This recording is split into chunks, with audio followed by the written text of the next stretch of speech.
Audubon 2456.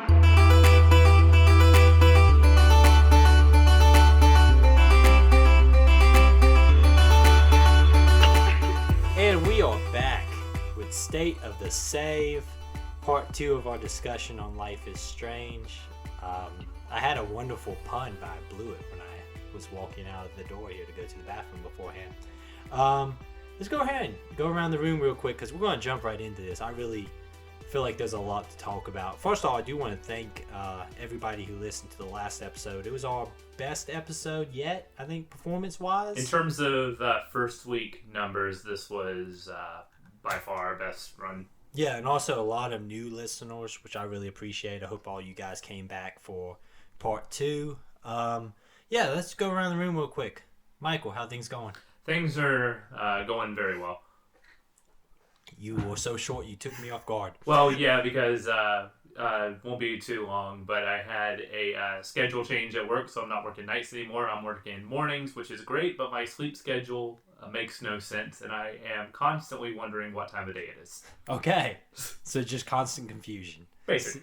See, I don't have a sleep schedule problem. Mine's just constant confusion anyway.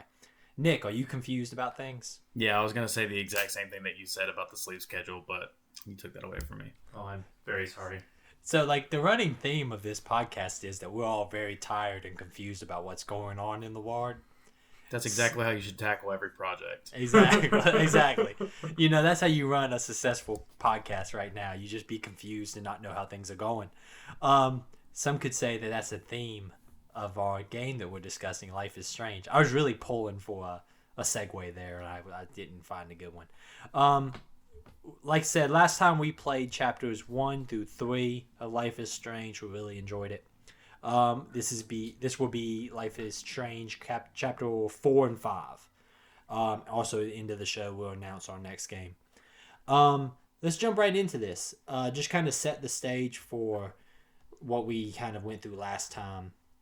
We had just made the major change in the timeline, I guess, by going back in time and changing that William never actually left to go pick up Joyce and get in a car wreck. Thus, he never died in a car wreck, thus changing the entire timeline of Chloe and Max's life. When we went to see kind of the results of that, we find Chloe is in a wheelchair, paralyzed, I guess, from the neck down, because instead of William getting in a car wreck, a few years later, Chloe gets in a car wreck. So that's kind of where we start chapters 4, and it was really good. It was a good ending. With this being such a episodic release, you need those to keep people coming back and buying the next one. But there was no way, if I was playing this when this came out, that I would have stopped after chapter 3. At that point, they had my money, So, setting the stage, how you guys feeling going into chapter 4?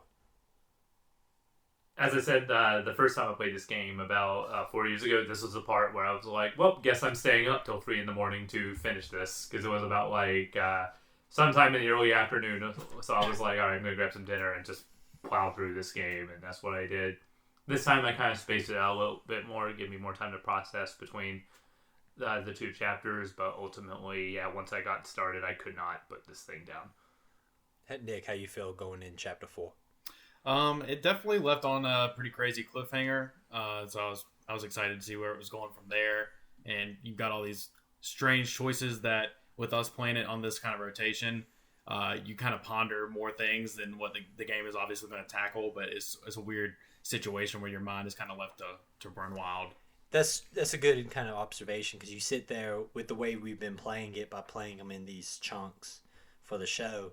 You spend a lot of time kind of thinking over each chapter and kind of wondering the different threads and where they're going to connect. Kind of spoiler from my opinion, I think it kind of delivers. Starting chapter 4, we are walking on the beach. All the dead whales are still there. The weird weather stuff has still been going on, which is worth saying because it's kind of worth noting what is consistent among the timelines. So things are going to get kind of weird in these 2 chapters, and it's going to be y'all correct me if I misexplain something or I get my order out, because you're jumping between different timelines in these next two chapters, and one thing that's kind of important to note is what is consistent in each timeline. Here, the weather stuff has still been going on. And as you're kind of walking down the boardwalk there with Chloe, you're talking about the weather, you're talking about what life has been like with Chloe. There's a really good emotional kind of state going on here where Max does the obviously off-put by what has happened and the changes, without trying to, she doesn't just tell Chloe, oh, I went back in time and changed everything. You can tell there's this underlining thing to everything she says, that she's trying to figure out, okay, what led you to here?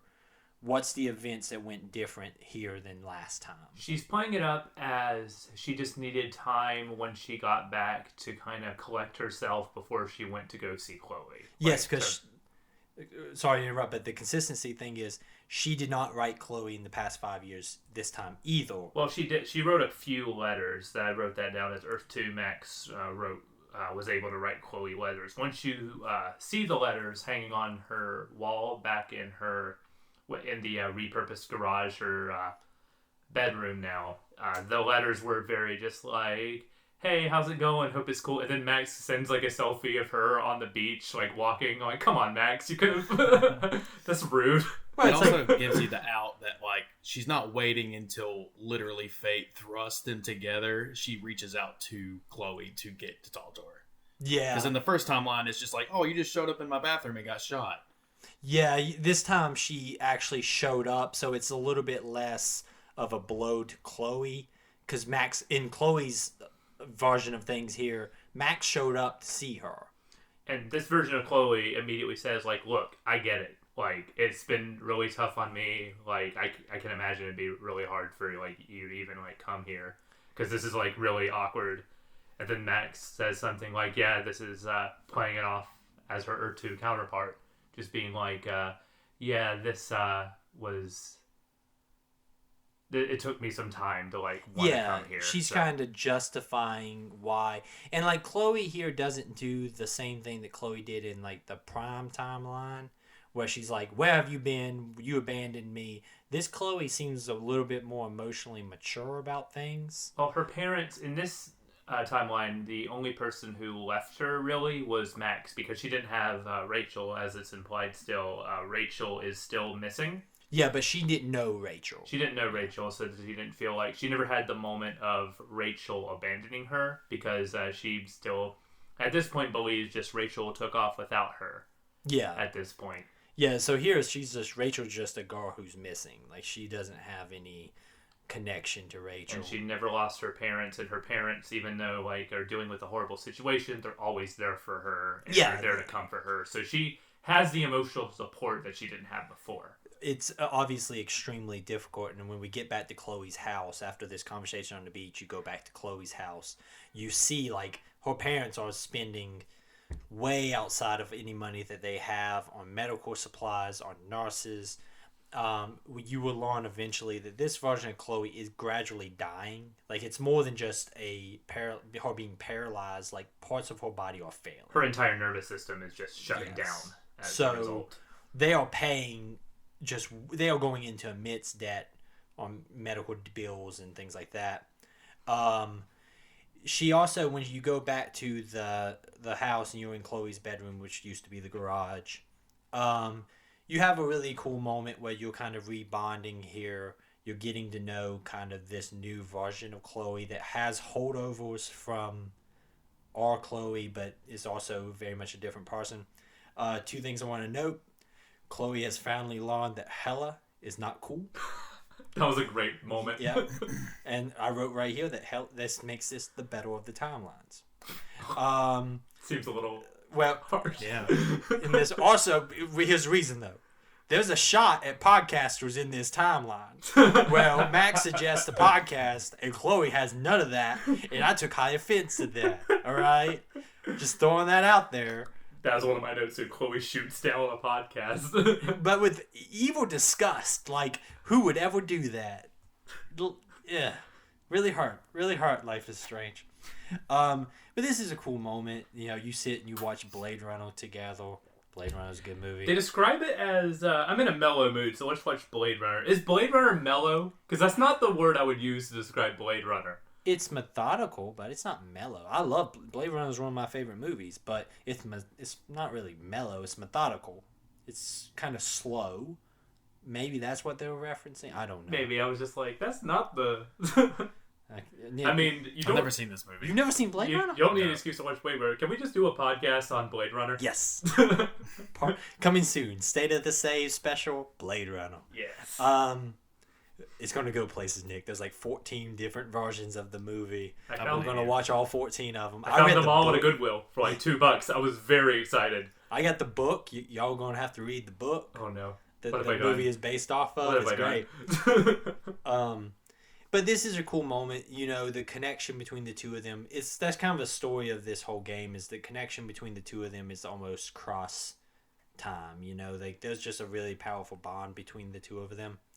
You know, you fall asleep on Chloe, the next morning you wake up, and you go off, the game sends you off to go find medication that she's asking for, which gives you an excuse to go walk around the house, and talk to William and Joyce and kind of do the rounds. What did you guys kind of feel as this whole section as we walk around the house and talk to these people? Any thoughts? William is literally the best, is one of my notes here. Like, just he perseveres. Like, you can tell he's hurting, but when he sees Max, he instantly like turns on the super dad routine, and just they make going back to kill him off hurt.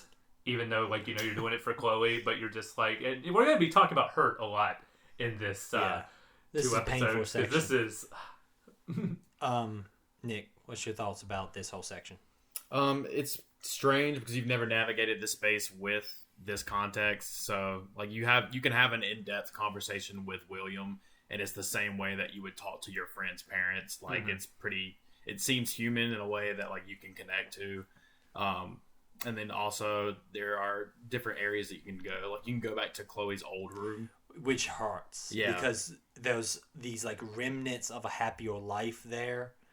That because when you go into there, you know, when you go in there when you're with Chloe, and let's say prime timeline Chloe, it's a lived-in space. This is her space. When you go back in there, it's almost like a tomb to what Chloe's life was like before the car wreck. right? Because there's like remnants of things that she had when she was a kid, just like things that have been put aside and thrown kind of up there, and it's very much like a kind of like a ghost town kind of vibe. Yeah. A lesser game with a lesser written story would have tried to make William not the same as he was before Chloe's wreck. They would have been like, well, William wasn't always that great of a guy. Like, I could see a lesser writer trying to do something like that there to try to show that you remembered him differently than he was or whatever. This game doesn't do that. They show that he's still a good person. You can be stressed and be under immense pressure and not lose your humanity and what makes you a good person.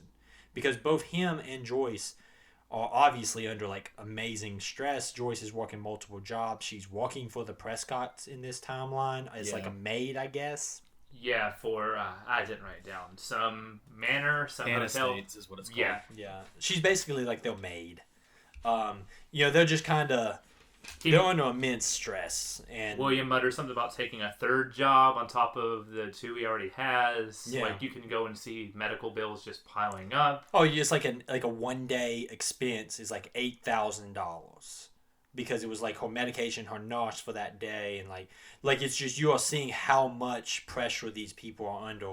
Some could say maybe this is a conversation about medical reform.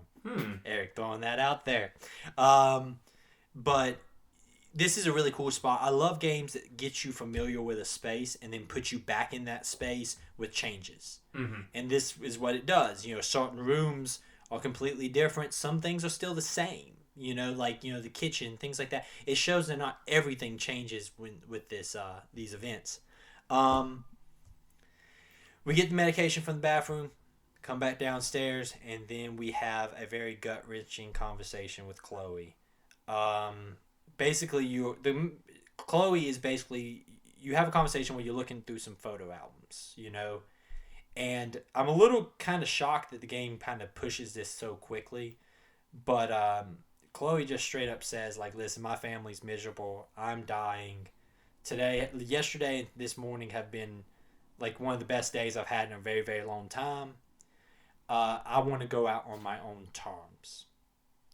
And is basically asking Max to help her kill herself.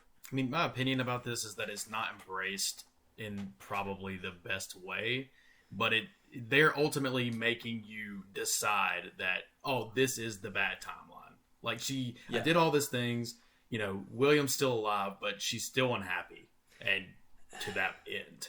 Yeah, it helps to change it, because it shows that Chloe's never, it's not like Chloe is in this terrible spot, but she still has her family and she still has some optimism. Like, Chloe is miserable. The one thing that's kind of forced, and I get it's there for gameplay reasons, but they've only seen each other for like a day and a half now. That's a hell of a thing to ask somebody to do for you. Mm-hmm. It's almost kind of selfish from Chloe's point of view to ask that of Max. Mm-hmm. But it is a gut-wrenching kind of conversation. It's done pretty well.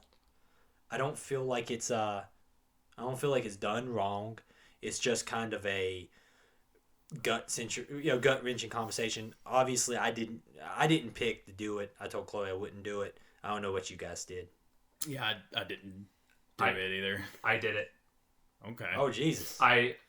Knowing where this game was going, knowing the ending choice, last time I played this, I didn't do it. I couldn't go through with it. This time, knowing where the game was going, I saw this as Chloe is the master of her own fate type of situation, where previously, like, I'm gonna have like more of this conversation once we get to the ending of this game.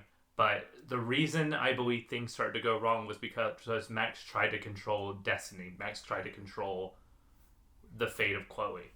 So I took this as like a time to be like, Chloe is in charge of her own fate. So that's why I let her allow her to have some agency, I guess, in this moment. Because this whole time, Max is always constantly saving her life. Max is always the driving force with Chloe, with her powers and everything. So I took this as a time to be like, it sucks knowing that, but in the end, this timeline is going to be erased. So I just want to give Chloe the thing that she wants in this timeline.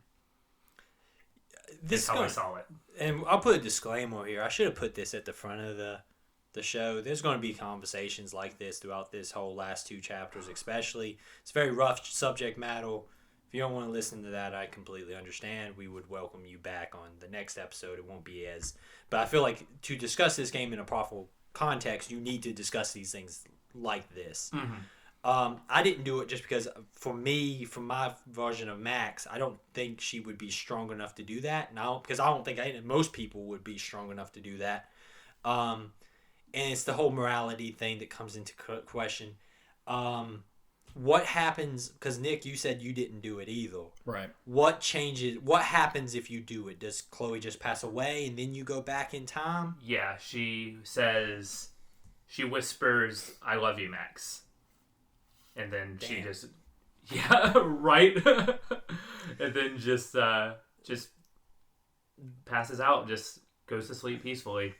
See, in the timeline that you do not help her pass away, I guess is the nice way of putting it. And then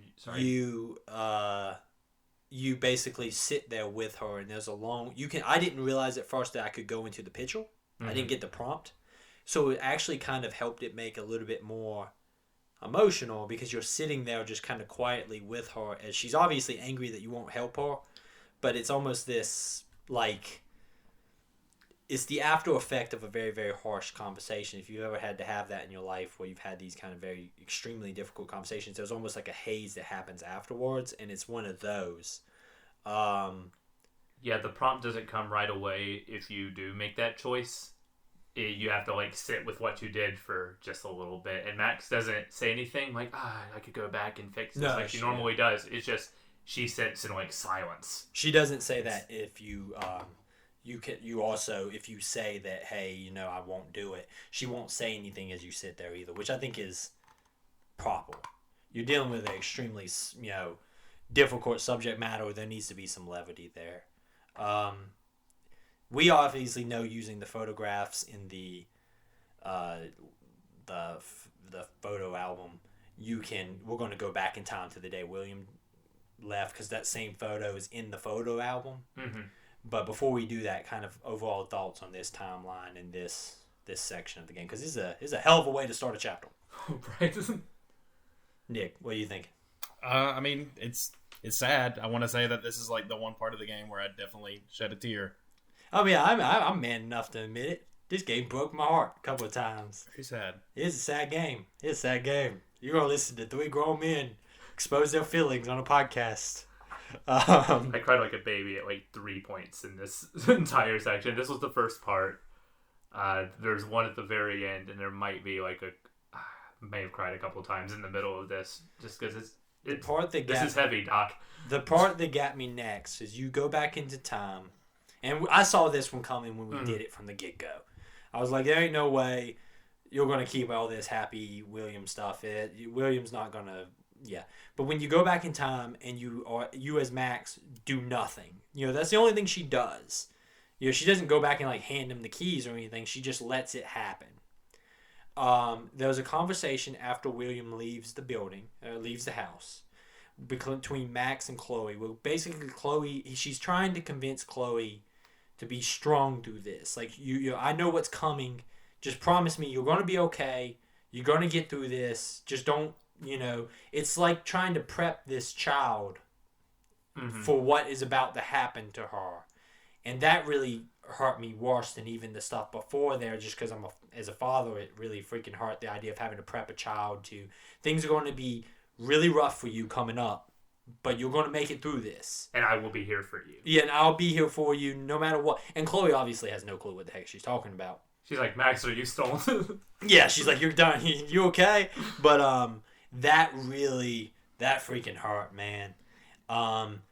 And that sequence is very short, but then you go back to, I guess, prime. We're going to call it prime timeline. So everything kind of resets back up the way it was. Max burns the photo in the fireplace in the past, so there's no way of going back to this at all. Like, it's done. It's in the past. It's history. It's ashes. We have buried this moment, so she can never go back. And basically resets back up the events of the prime timeline. I was hoping there would be some changes, but it doesn't look like there is.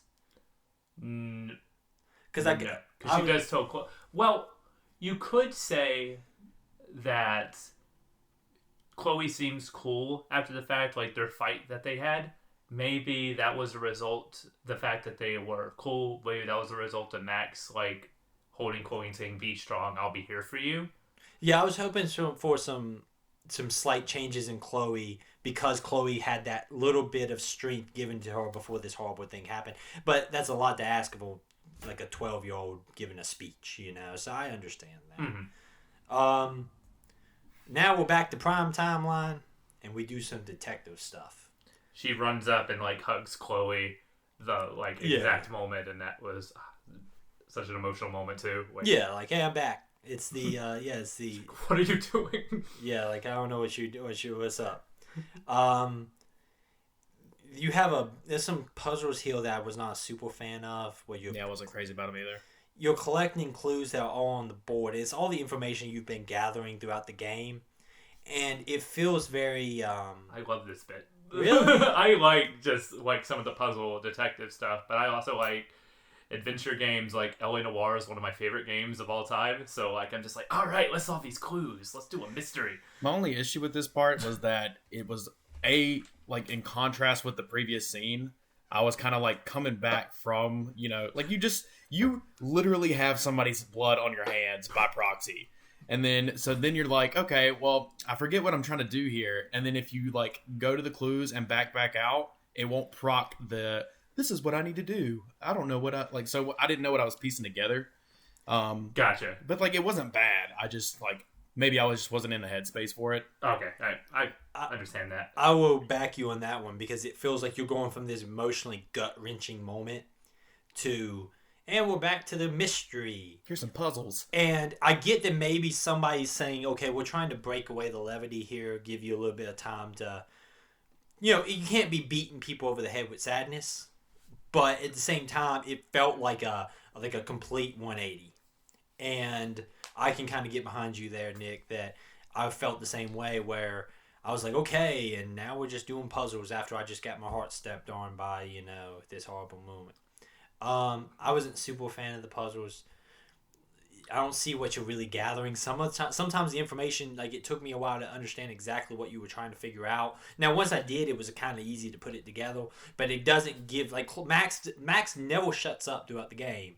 But here, Max isn't sitting there being like, I wonder if these, like, we're looking for times here. Like it takes like 3 failed attempts before she starts kicking in with that stuff. Well, even before that, we have to go to David's locker, and throughout this time, like, the bird I saved in chapter 1 was still floating around the house. I could save it, like, finally, like, let it go, like, fly away. That's messed up because there's a bird's nest in his garage. There is a bird's nest. That's an optional photo if you move it. Yeah. But rewind time, put the bird's nest back there. You don't want to disturb that bird's nest. How is the mom going to find it? Well, you just let it out of the house. That's a different bird. Oh, okay. Because you guys you guys didn't have the bird in the house. I had the bird in the house. Okay. Because I saved the bird in chapter 1. I will let you make that conclusion yourself. Hey, that seems like guilt, like trying to cover up some guilt. I'm in the 90th percentile here. I did not disturb the bird's nest. I want to pause for a second. I will get more junk about my joke about the Hella thing being the better timeline. Michael won't get any drunk about killing birds. I did not kill I got a bird. drunk about saying that I left the guy from Metal Gear as survival guilt. I did not kill a bird. I saved the bird. We got Teflon Michael over here. Ain't nothing sticks to Michael. I saved He didn't kill the bird. He divorced the bird's mom from its family. Thus causing the baby birds to starve. But you live with that. It's probably a different bird because you had the eggs. Probably. You said it was a blue jay. You had the eggs. All right, we're going to keep moving. But you didn't have the bird flying around the house. See, what you guys don't know is these are the conversations that we really talk about. We don't talk about the games much. We usually just sit around and complain about things like this. Did you guys find the code for David's locker? I broke it off with a crowbar. Oh, I had me too. I found the code in the previous chapter. There was the lock that was just there open with the code on it. I wrote it down, so 7171 opened up the locker. You know what works just as well to get the locker open? A crowbar. He don't live here no more. He don't live here no more. Wait a minute, yeah, because then you can just rewind time to close up the locker again. So. I left it open. I wanted people to know. I mean, he's leaving anyway. What's he going to do? Yeah, what he going to do? When you walk down the stairs, by the way, he's there looking at some photos, and they try to give you a moment of, like, connecting with this guy, but then he's like, Max, you broke up my family. I'm like, I didn't break up your family. You smacked your stepdaughter around. You broke up your family. When you said that. Yeah, I was mad as anything about that. I was like, I didn't do anything. David sucks. Even though they try to play him out like a hero at the end of this game, he still freaking sucks. That comes out of nowhere. I have some issues. I do have issues with that too, but we'll get there. Once we get all the clues together, basically you found the location to the dark room that Nathan was talking about in his insane serial killer writings. And we go off with Chloe to go see the dark room. Well, before that, we don't have Nathan's stuff yet. We still have some clues, but we still need to go get Nathan's. Oh, we gotta go to Nathan's room. Yeah. We run into Mr. Jefferson. Oh, but before that, I get an additional scene here. I go visit Kate, who's in the hospital. Oh, psh. Look at you, Mr. Save Kate. Why's she in the hospital? Well, because they're monitoring her. It's like a psychiatric. Yeah. Okay. Well, not a psychiatric hospital. She's still like laying in a normal hospital bed and everything, but they're just monitoring her, make sure she's doing okay. And there's a bunch of stuff in this scene that it's a really great scene. Kate is there. She's not like held up in bed. She's like sitting by a chair, just reading a book. My Kate did get to go to the hospital, and I have a horrible moment with Kate coming up in a little bit. But please continue. No! What did you really do? bad. Yeah, it's pretty bad. All right, so tell me about your cool, All nice right. guy scene that you got while the rest of us had to live with our consequences. So Kate wants to write a children's book about bullying. Kate says she will get us Nathan's room number in a little bit. Like she's like, because you go to her and you like talk to her. It's like, hey, do you happen to know Nathan's phone number? She's like, I might know someone who does. I'll text you with the information later. And then she thanks Max for watching her bunny, which she named Alice, which I was like, oh, that's That cute. is pretty cool. I That's like cute. And then Max, you can have the option to ask Kate about Victoria, and Kate says she believes in forgiveness and redemption, so she forgives Victoria and hope that she becomes a better person later on. This is all nice. Boy, it makes me feel bad. Thank you for telling me how Kate and other people's lives got to live a long, fulfilling, happy life where I did not get that at all in my game. It's just a really good. It was a really good vindication scene of going like, all right, this feels good. I saved her this time. Yeah, so. if you needed anything to make you feel better about saving somebody's life, you got it. Yeah, I'm about to say, like, did you really need a whole scene to be like, hey, man, what a cool thing you did? They practically give us a scene just to, like, hey, we just want you to know that you ruined everything for this person.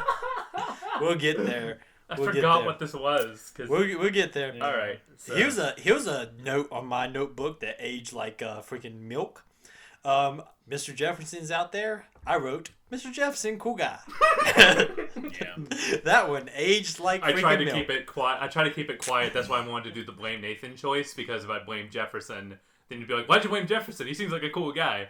But so I think I did a good job of not spoiling the twist in this game. We walked around and we talked to some people outside of the dorms. Like a Miss Gate is there. She's like a science teacher. She's sitting with the school like maintenance guy who maybe I missed something with this guy, because there was a scene where we're going to get to where he's there, and there was some stuff that he says. I can't tell if it's just the game being like everyone's a monster in this scene, or if he was a secret. Okay, because we'll bookmark this thought, and we'll talk about it when we get to this later scene. Also, Jefferson is announcing the winner at the party, and I wrote, is this party school sanctioned? Well, I said, how is this? This guy's like he looks like a guy, he's almost like 40. And mid-30s, I'd say. Mid-30s, early 30s, late 30s maybe. So why is he going to this teenage rager? Is it school sanctioned? Why is he announcing a school contest at this this freaking insane rager? with, People are fucking, people are drinking, people are doing drugs. There's a VIP room, like an exclusive There's a VIP room where people are like getting lap dances and shit, and he's like, there's a girl passed out on the couch. And like Matt says, no one's learned anything from Kate about this. Yeah, obviously. and then this guy's like, now's the time to announce a school-sanctioned prize. That's like your math teacher showing up and being like, hey, everybody, let's put down the kegs real quick, and I want to thank all you guys for your high-quality test scores on the math exam. That's stupid. Now let's get hammered. Yeah, exactly. Is Mr. Jefferson, like, freaking drinking? I mean, no joke. This is like when I kind of pieced it together that he was a total piece of shit. Well, I figured there was I was just confused. Like, why are you here, bro? Like, you're a grown man, and I'm know that these people are doing things they probably shouldn't be doing, and you're here to announce a photo contest at a rager. Okay, we're gonna do this. If I'm 29 years old, I tell you guys, hey guys, tomorrow I'm going to this party with a bunch of 18 and 19-year-olds. And we're going to hang out with these 18, 19-year-olds. What are you guys going to do? Calling the cops now. I mean, exactly. And you're my friends. What does that say? But this guy, almost 40 years old, is at this rager, and everyone's okay with it. I don't like it. I don't like it at all. Brooke is salty about me going to the movies with Warren. Oh yeah, she's really salty. I went back. Like you have like 3 conversation options, and you can rewind time and just do every conversation option. She twists it to go, oh, by the way, you're going to the movies with Warren, and I'm just like, every single time. Well, like, which made no sense to me because my Max showed hardly any like affection for Warren. like in like a friendly way. But I was never like I never hugged the guy. I didn't do any of that stuff. You didn't write on his board? No, I didn't. Because in my mind, that's not what Max is doing right now. And so, like, it's really weird that she's like, and you're going to the movies with Warren. Yeah, okay, cool. I'm not doing anything else. Like, I mean, does anything ever come out of that from a gameplay perspective? Like, everybody just talks about it. You don't, like, do stuff with Warren, like, go to the movies, right? Well, no, you can kiss Warren. At the end. At the end, Well, yeah. so I did that, but, like, I didn't... None of that came from my conversation with Brooke. Like, for my... Really? Right, yeah. It was all just about, like, oh, Brooke's broke, and, like, she only is here because her parents can't afford the school, so Mr. Jefferson, like, wanted her to... Which is weird, again, that he's on top of it. All of this with context now, Mr. Jefferson. Is it because I hugged Warren, like, in a certain part? I could have happened. No, because I did that, too. I didn't hug Warren, and I was getting shit. Like, the only thing I did is agree to go see Planet of the Apes with the guy. I mean, I could go see Planet of the Apes with Nick. It doesn't mean his wife's going to call me and be like, I know what you're up to, Eric. I mean, I get enough of those phone calls as it is. But, okay, let's get moving. We go inside. We're going into Nathan's room. We're walking around the boys' living space, and anybody who's lived in like a living space with a bunch of guys, this is very much what would happen. It's just a lot of, like free glory hole. Free glory hole. Like, I mean, this is about right. Yep. You see that Warren gets a lot of shit. His board's got stuff written on there. Like, you can tell, like, he's kind of bullied too. The easiest way to get into Nathan's room is just smack it with a fire extinguisher. So, Nathan's room is a terrifying freaking room. If you showed up and someone has that room, if you're on a freaking date with somebody and you go back and their room looks like that, get the hell out of Dodge, all right? But the one thing I did like about it, there's little, like, hints at Nathan's, like, a softer side to him. Like, he's got, like, freaking bondage posters up. He's got, like, a projector that's playing constant, like, slideshow of creepy scenes from death metal and black metal albums.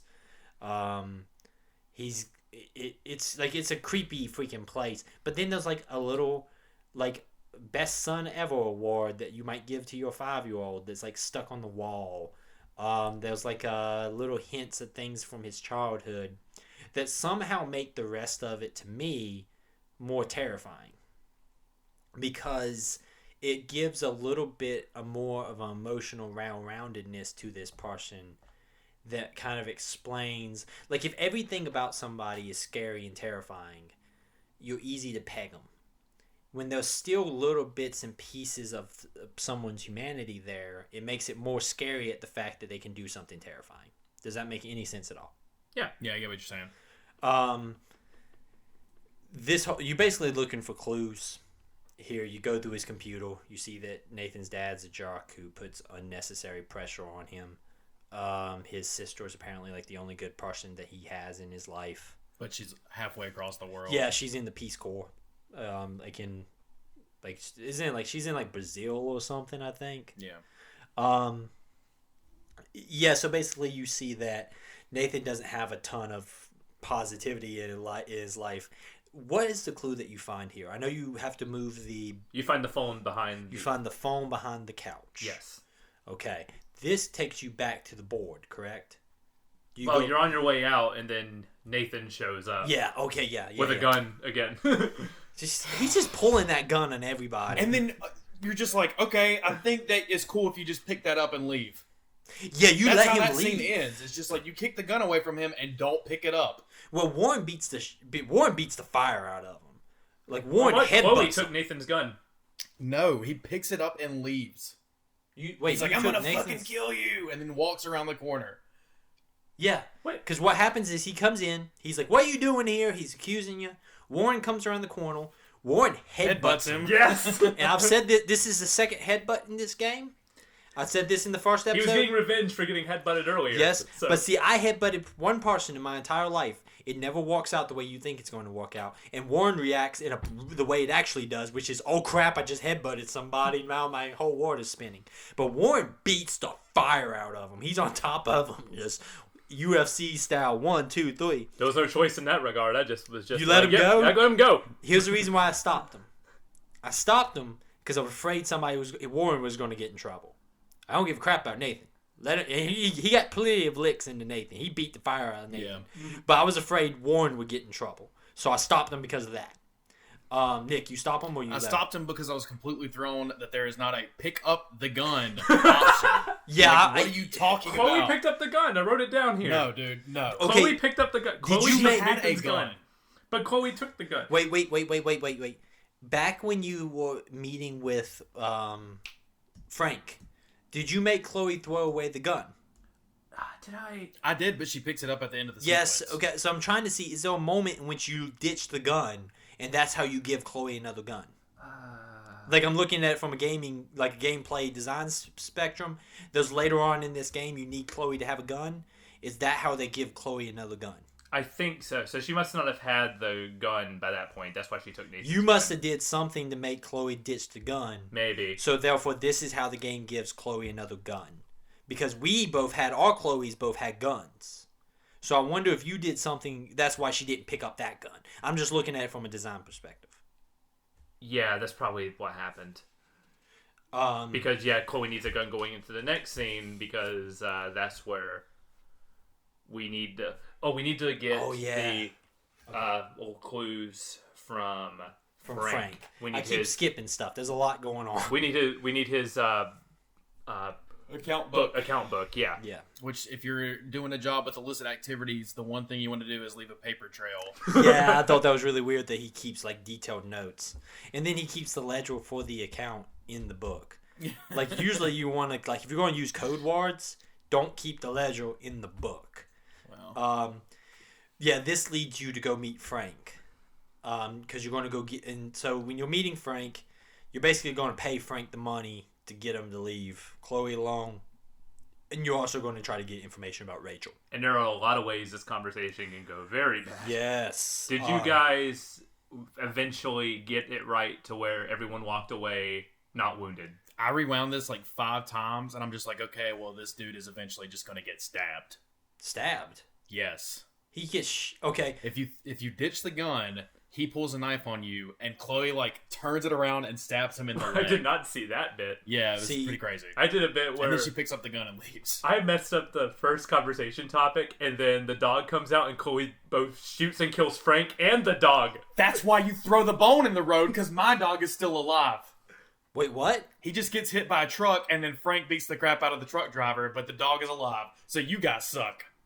Oh, damn. Oh, no. I told you we he didn't had the injure hunger a for dog. Would you rather injure a dog or kill it? We shot. Okay. Well, no one died. Well, no one. Let's set. Died. My dog was fine at the end of that. Let's he set just the got stage. shot like 3 or 4 times because I kept messing up the conversation. Let's set the stage. You go. You give the money to Frank. You say, "We got to talk, Frank." And you have a conversation with Frank about Rachel.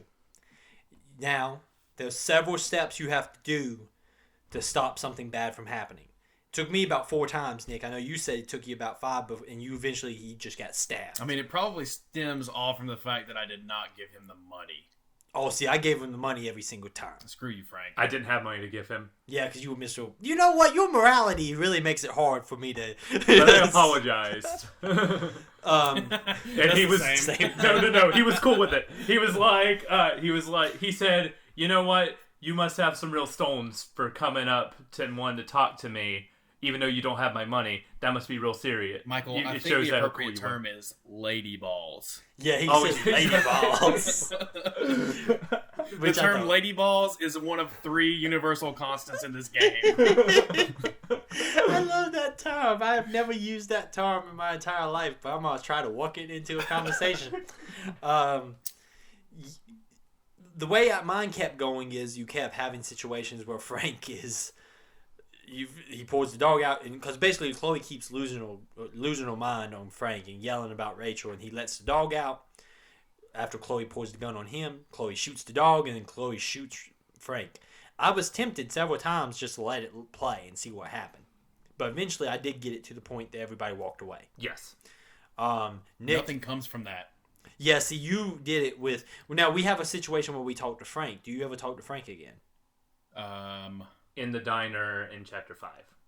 Not that I'm aware of. See, I think Gotcha. is the only. I'm pretty sure that's the only thing that comes from it is that you don't have Frank at the diner while we get Frank at the diner. I mean, he's there, but he doesn't talk to you. See, we Gotcha. can talk. Are you talking about Tornado Tom? Yes. Yeah, he's there, but Joyce is like comforting him. Yeah, you can see. We could talk to Frank. Oh, So I guess that- he wasn't in the mood. It's not a. Makes sense. You stabbed him. Yeah, you got him stabbed. And you injured his He pulled dog. a knife on me. I won't want to talk to you either. Yeah. And he doesn't know that I injured his dog. Okay, cool. Okay, good. This is there was one bit where you could be like, he's like, hey, you like dogs? The correct response to that is, yes, I love dogs, but you can say, I love Pompidou. He's so cute. And he goes, you know my dog's name. That means you were in my trailer. And he pulls out the gun and it's like, whoa! Dude. It's not like the dog told you his name. He pulls out a gun. Yeah. Did you let him have the gun? How did he have the gun? Because he never had a gun for me. In my thing, he always pulls a knife. Then he must have got his gun back. We must have left it in the we must have left it back in the trailer whenever we were doing the investigation stuff in the last chapter. In the second chapter, did he take the gun from you when you did- try to shoot him? No, we tried to shoot him. He doesn't take the gun. Yeah, I tried to shoot him. He doesn't take the gun. Okay, I don't know how he has a gun. Frank So I seems like the type of I dude don't who know would what have a gun happened there anyway, because so. I swear my choices said that Chloe had Frank's gun. Or no, Chloe had David's gun. There's a lot of gun swapping in this game. Okay, it doesn't matter in No, the grand scheme in of the things, end, but it's a cool everyone's fine. sequence. This Yeah. is a whole cool sequence. You get the ledger from Frank, but the way this sequence can play out 5 different ways is really cool. I like it a lot. Mm-hmm. Now we go back to the room and we do the board and we put everything together, which leads us to the barn. Were you able to figure out the code for Nathan's phone? Yes, took me forever. Gotcha. I brute forced it. Mhm. Just beep beep beep, click, beep beep beep, click. I just figured, brute well, this card with a bunch of codes has a red herring, so I was like, it's probably this thing. And he's like, he seems so pretentious, so it's probably his birthday. Yeah, I was that so works. annoyed because it's always somebody's birthday. Like, There's a cool code sequence coming up though that I really liked. Mhm. We'll talk about in a second. When Getting you get to the barn, you I hated that part. That was the worst part. It took me like 2 seconds. That was what? Okay, we'll talk about it. Yeah. Okay. When you get to the barn, it's a cool sequence. You're sneaking around the barn. You go into the barn. You just basically you find a gate in the floor. This is also a barn that's been owned by the Prescotts for a long time. So there's basically there's some like Prescott history here where you can kind of see like that the Prescotts have always been crappy people their entire lives and never not been good. And the previous Prescotts were crappy. They were crappy. Everybody's crappy in the Prescott family. Also, I want to say, like, especially during this bit and during the detective solving, every, like, thought Max has with Chloe is always grateful she's alive. Like, oh, Chloe's so fearless. Chloe would make a great detective. Like, she's Always more positive. She's just happy Chloe is here, you know. You get into the dark room. You know, there's some cool stuff in the barn, but I really want to get to the dark room. The dark room is utterly freaking terrifying. Have you guys ever seen The Girl with the Dragon Tattoo? No. Yes. It reminded me a lot of that near the climax of that movie. I was just like, this is Girl with the Dragon Tattoo stuff going on. Is it this? There's one of my favorite scenes in a movie in the second one, I think. This is not the American one. This is in the Swedish ones. Where there's a scene in which the main character has been shot in the head and another character is being attacked by a guy. And this camera comes in behind that, I think it was a lady. And it turns and you see the guy that's attacking her. And then the camera turns like half a degree more. And the main character from that movie is standing there. They're covered in blood with a freaking axe. Like, it's just the way the camera turns. It's just like, and then half an inch, you see her right behind the guy that was attacking the other person. It's just a cool camera moment. That's really cool. Yeah, it's a good. Those three, the Swedish movies are really good. I never saw the American. I only saw the Fincher version. Yeah, I see. It was all right. There's a cool sound. Trent Reznor does the soundtrack for that movie. Nick, you got opinions on the girl with the dragon tattoo? I've never seen it. And the Swedish versions are really cool. I like them. It's the version I should have watched probably. The code on this one's just trial and error. I didn't notice at first that the numbers were smudged out, so I was like looking around the farm trying to figure out clues, and then I went back finally after like probably 5 minutes or so and she was like, I should look at these numbers. And then I was like, oh. Is that not the like code input thing that you were talking about? No, I'm talking about... This part sucks. No, I'm talking about a different one. A callback to like the original investigation. Mm-hmm. Where like there's like a bunch of numbers on the page. Oh, it's the one that's circled. It's the one that's circled. But if you're not playing this game, like writing everything down, then why would you remember that? Yes, the one. Well, see, I just did it by brute force because it's 3. There's only 3 of them that are worn down, so I just put in different combinations until I got it. When you get into the bunker is terrifying because it's super sterile. There's more like there's a particular art piece that's like a Japanese style, like art piece where a good woman's like opening up her neck, and it's just man, there's some disturbing photos in here, and it's a creepy serial killer room. We are running off the assumption right now that this is Nathan's. Like this is all Nathan's stuff. Mm-hmm. He's got the money. He's got access to the place. He knows about it. It's freaking Nathan's room. And the binders that you see, Victoria's binder is empty, blank, but there's one for her. So you're like, oh crap, Victoria's next. Yeah, there's also a binder for Max. I did not see. So I went and looked for that, and I didn't see it. I saw one. I'm pretty sure there's a binder for Max. But there is almost like a binder for all the students that go there. All the women. So, yeah, all the guards at Blackwater. He's got a binder. And you find Rachel's binder, which has some photos of Rachel laying in what looks to be a grave, and it is at the grave. At the junkyard. And right away, Chloe recognizes the spot, and you go rushing off to the junkyard to confirm what we kind of already figured out at this point, that Rachel is buried there. Which adds some extra creepiness to the scene in which you and Chloe are playing in the junkyard, because you're literally playing mere feet away from Rachel.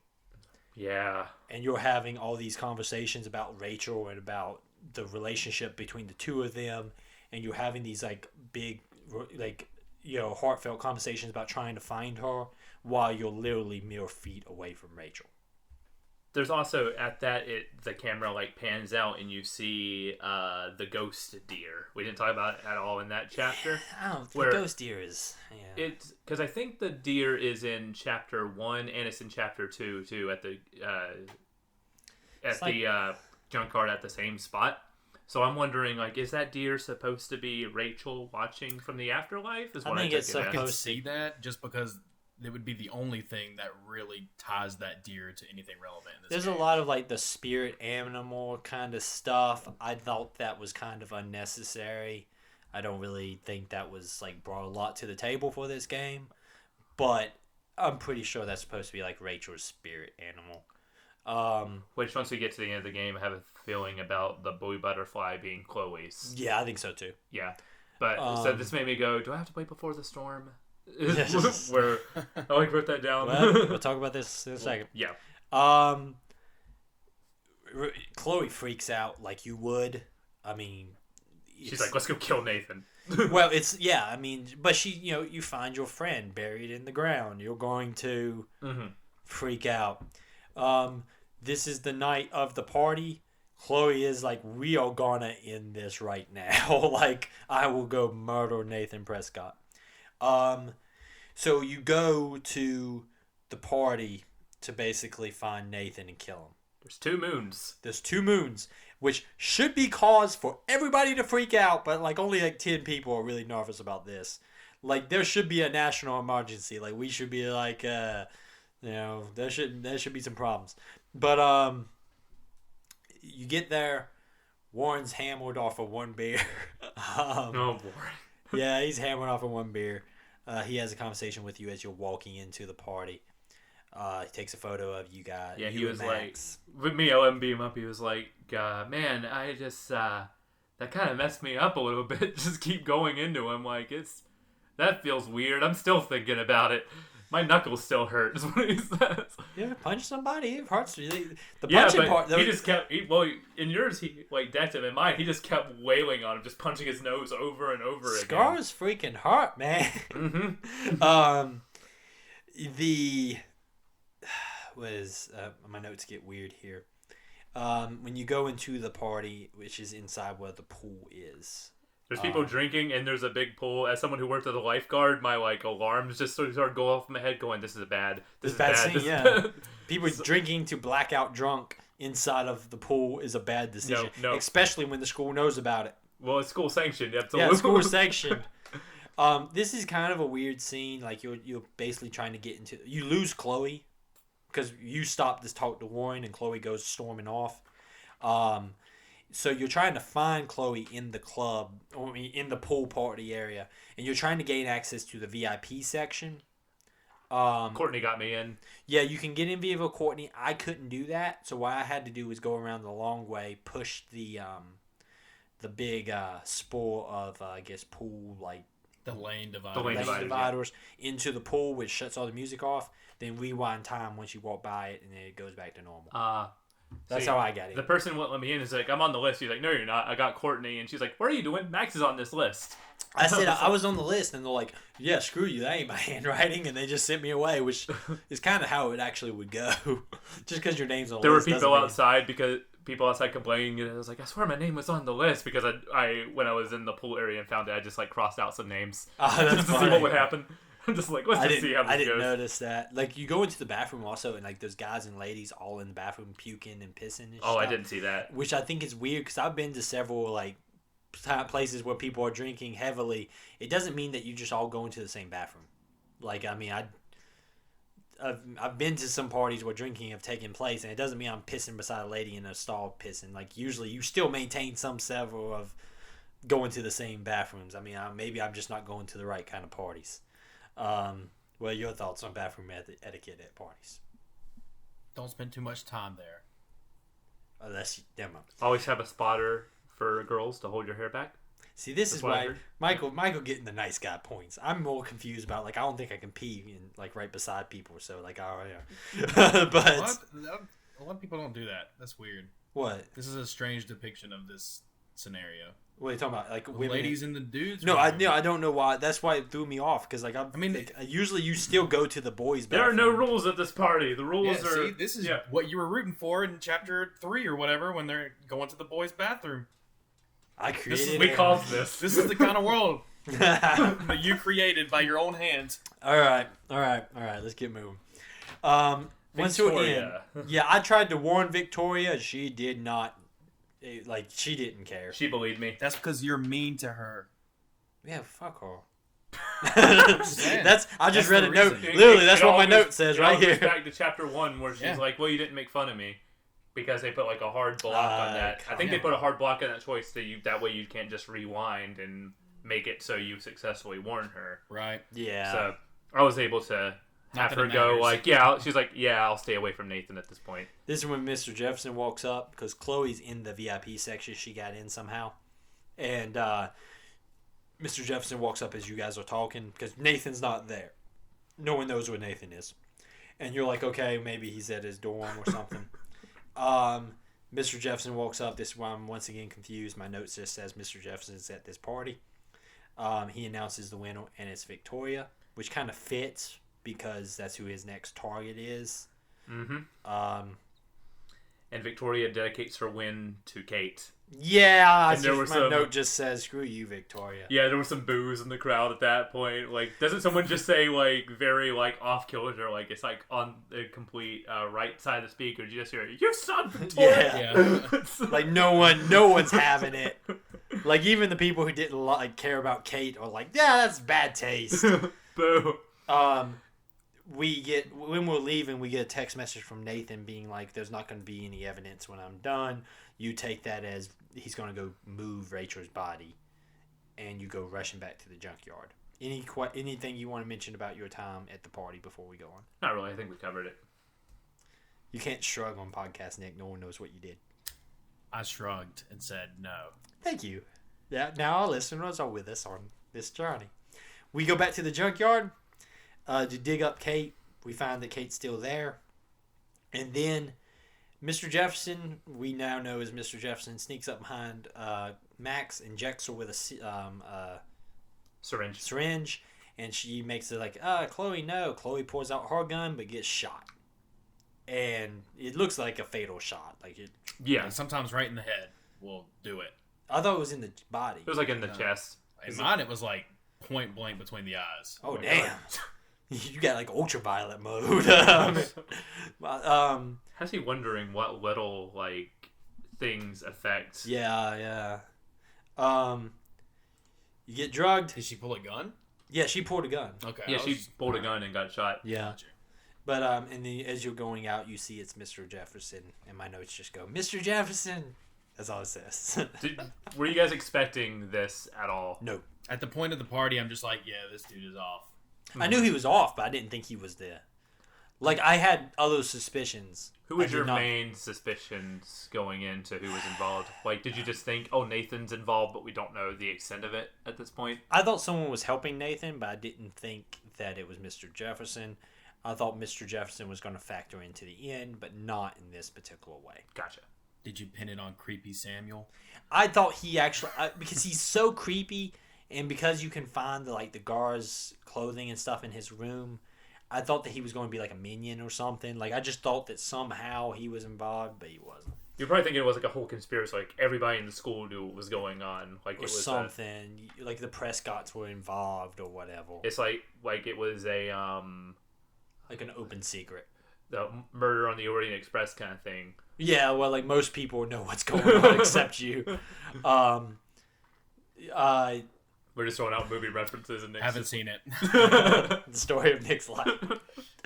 I watched Knives Out. Did you guys watch Knives Out? Knives Out is great. That's amazing. Yeah. Let's start chapter 5. This is it. I just wrote, this is really uncomfortable. There's just a lot of vibes here that it's just they do a great job of making it a very uncomfortable scene. You come to in a chair, strapped to your chair, in which you are in the dark room in front of the white background. This is when things are going to get really, really complicated. Please help me stay on track because we jump a lot. I had to look up one timeline thing here because I was like, I got to follow the timeline here to know how we get back. But yeah. I think I got it written down the right way. But if you don't, please. Yeah. Okay. That's good. This is also a very Heavy Rain like sequence, but done in a better way than Heavy Rain.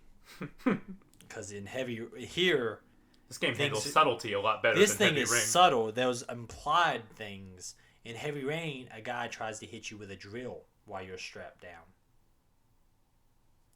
Mm-hmm. Drill you. It's not implied at all. Yeah, it's real subtle in Heavy Rain, ain't it? I didn't pick up on that until the third time you said it. So. Well, let's just say in the context of the game, it's not as like you pick up what they're doing. Heavy Rain's. Yeah, we're gonna probably end up playing that for this show. Do some David Cage. Just because I want to put him through the ringer because he's such a. You guys ever play Indigo Prophecy? It's like he's so up his own ass. I mean, screw that guy. Okay, here we go. We get our foot undone. Yeah, I'm calling out David Cage and moving right along.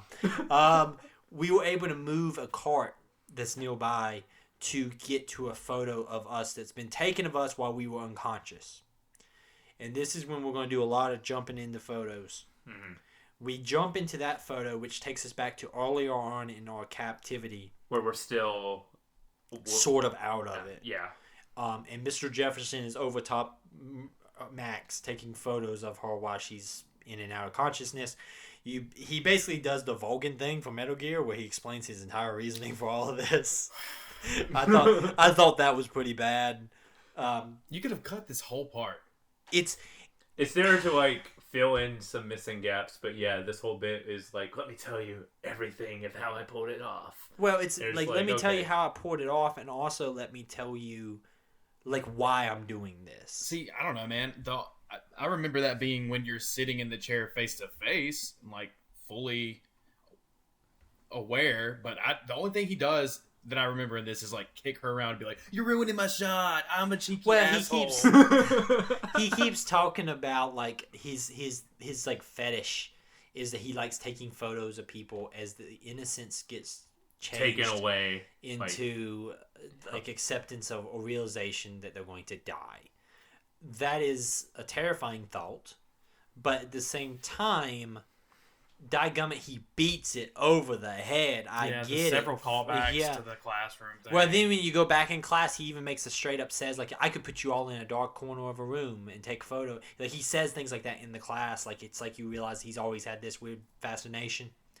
But he's talking to you as you're semi out of it. And basically what you can do in this sequence is you can break the vial of sedative that he's using, which is going to help you become more aware closer to the moment that you initially woke up into. Mm-hmm. Basically going to let you wake up earlier in this captivity, if that makes any sense. Is that explaining it properly? Mm-hmm. Also, in this point, you realize that Nathan and him are working together on stuff. And Victoria's there because she went to help. She went to Jefferson for help after I warned her about Nathan. Wait, what? Victoria's there? Yeah, Victoria is there. No, she's not. Not for me. What did you? So wait, what choice did you make? I tried to warn her. She never believed me. Oh, that's right. Because she goes to whenever I warned her about Nathan, she goes to Jefferson to help. So that's when Jefferson takes her. So wait, are you going through this entire sequence with Victoria? Yeah, Victoria's there the entire time. I mean, she's definitely there when you're in the chair. I don't know if like there's so many jumps that we're putting it together. Victoria never shows up for me. Yeah, well, she's definitely there when you're in the chair. Well, she's there. Okay.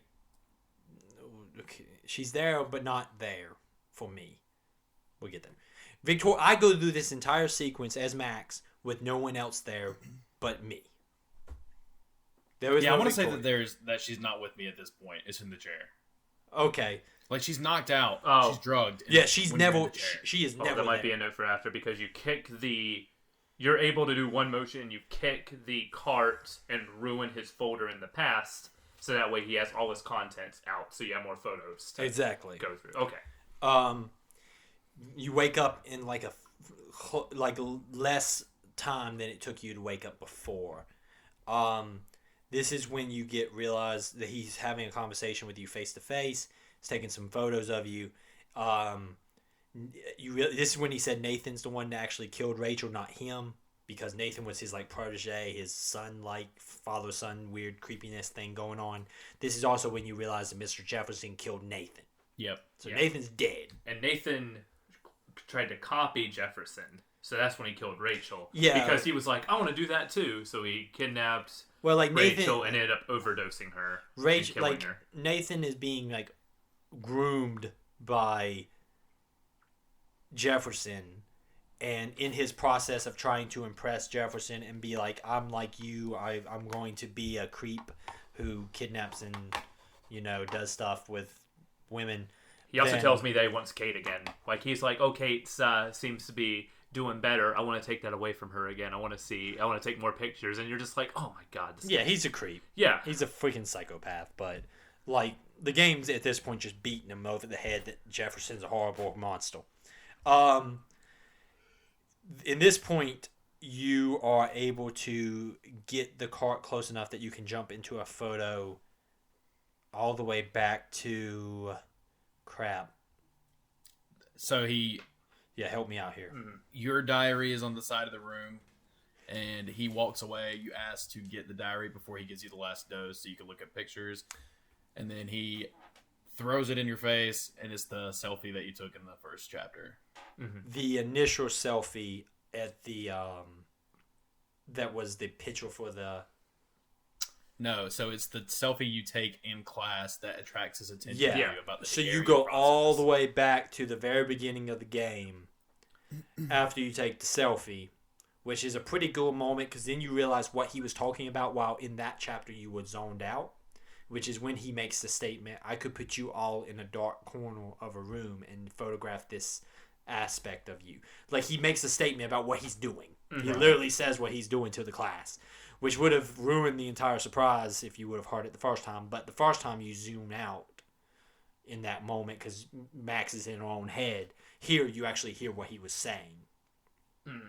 This is when you text David, basically telling David that Mr. Jefferson is the killer.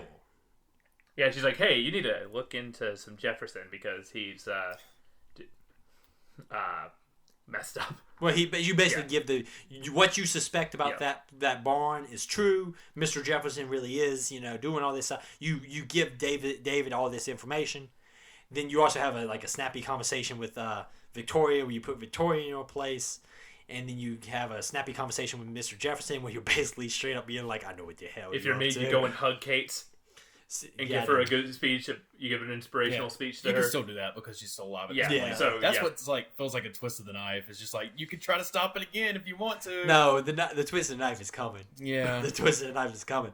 There's a really good line from Max here where he's like, "See, that wasn't so hard, was it?" And she goes, "It wasn't easy at all." Yeah, but also like the venom that voice actress puts into those lines is perfect. It's a great read.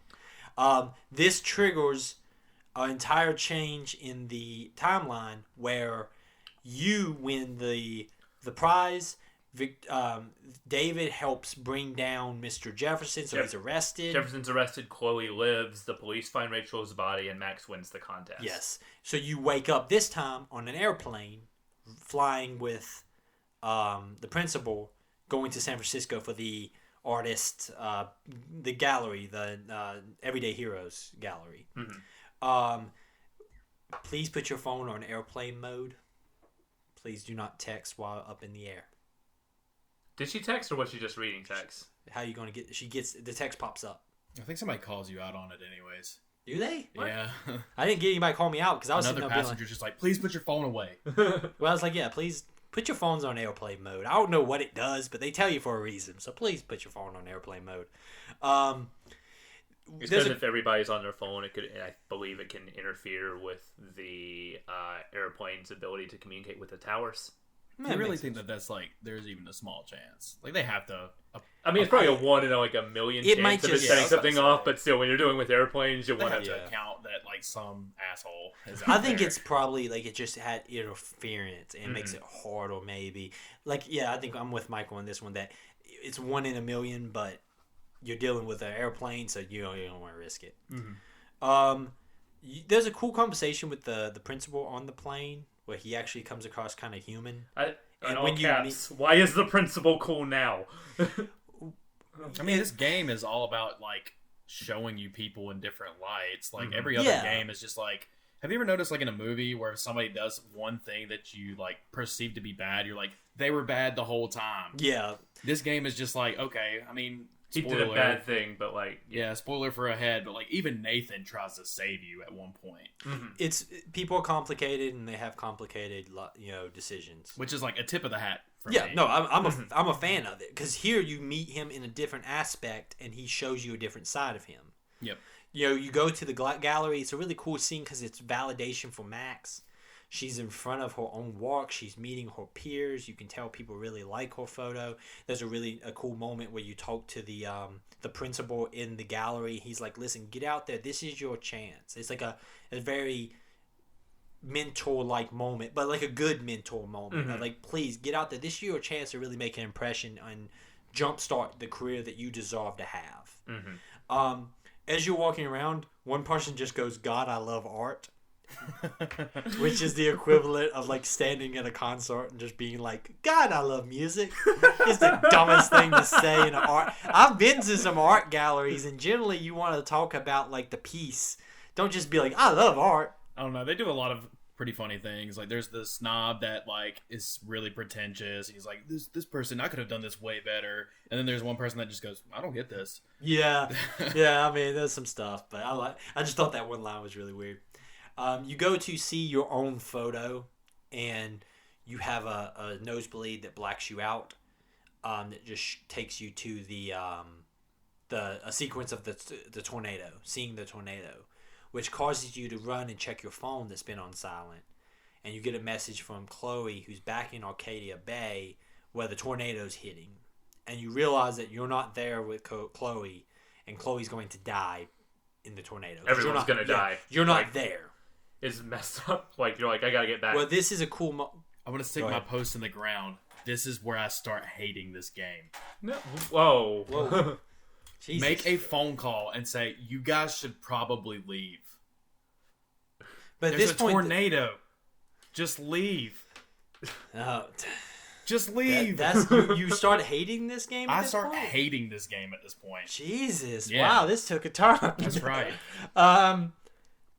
Okay, let's start talking. All right. We go back to the I'm rolling up my sleeves. All right. Yeah. We go back to the Your photo. the photo, and you use that to jump all the way back to the moment you took your photo for that contest. And this is where you start to see like realities breaking down. This is when you're also supposed to kind of assume. One second, Michael. Yeah. Let me just get through this sorry. explanation. That you're starting to see that this constant manipulation of time is starting to have a bounce back. You've been pushing time, and time's starting to push back. So you are seeing like effects in the world. Go ahead, Michael. So yeah, you go back, you tear the photo, and then you end up all the way back in the bunker with Jefferson. Yes, all the way back. You are back to being tied up. And this is where I had to really had to pause the game and like think about timelines for a bit, going like, okay, which reality is this? But it's because when you rip the photo, you're going back all the way to where let's see if I wrote this down, where you went back initially. Yes. So like you were never able to make the jump to the alternate dimension, which means you're all the way back to where you're in the bunker again, because that's where you hopped to the alternate reality. You're back to prime. Yeah. You're back to prime Earth timeline. Mm-hmm. This is where like reading years of comic books with all those stupid timeline jumps has actually helped me out, because you read enough Jonathan Hickman comics, eventually you can keep track of timelines pretty well. So this is where David, Mr. Jefferson comes in. It's weird that you never get a first name for Mr. Jefferson. It's Mark. It's Mark? Mark Jefferson. Mark Jefferson, okay. But she keeps calling him Mr. Jefferson, which I think is kind of weird. But, because I'd just be like, yeah, hey, jackass. He's coming in. This is the final moment. He's going to kill you. He comes in. He's going to give you your last, like, final injection. And I believe this is where... Oh, he has also burned all your photos. Right. Because he was so frustrated with the fact that you ripped up your photo for the contest that he burned. So there's no photo to jump into here. You can't go back anymore.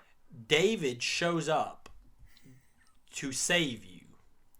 And this is when we get some David weird stuff going on. He still sucks, but he saved you. Well, it's a cool moment where you're basically reliving him getting killed.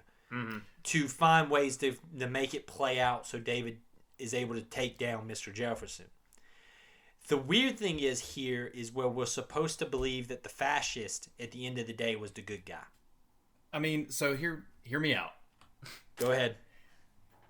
You're doing the thing. You're doing the movie thing. He did one bad thing. He's bad this whole time. Now, the bad thing he did is really bad. Like, I will never condone striking a child or a young adult.